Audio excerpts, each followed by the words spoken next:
The year is 1937. The nation, struggling to recover from the Great Depression, finds itself in an economic downturn. Unemployment is once again growing, and soup lines are getting longer.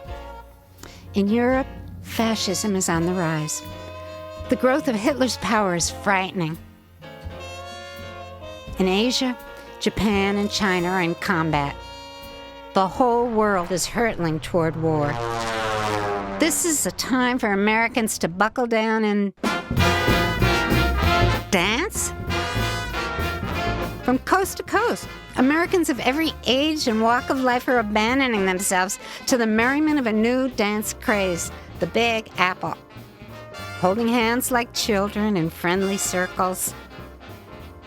They're imitating farm animals and bringing back the devil-may-care dance moves of the jazz age, the 1920s. The Big Apple was inclusive, a dance that everybody could do. Even in Harlem's Savoy Ballroom, home of the world's greatest dancers, the word was that everybody can do it. But in fact, the Saturday Night Big Apple was a performance by some of the most amazing dancers of the day, Whitey's Lindy Hoppers.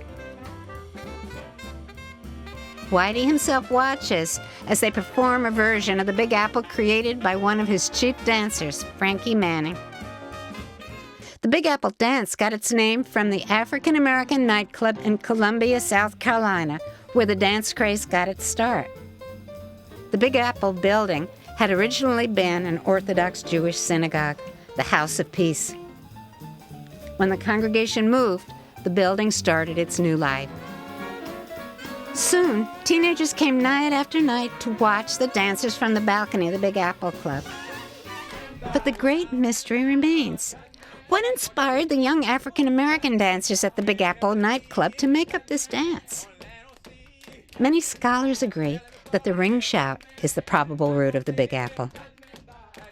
In 1937, the Big Apple dance craze lifted the spirits of a depressed nation. Each of its steps had a history which may not have been known to the dancers. Still, when the steps came together into a joyous dance, it had the power to bring people together, to laugh and shout and feel confident that better times would come.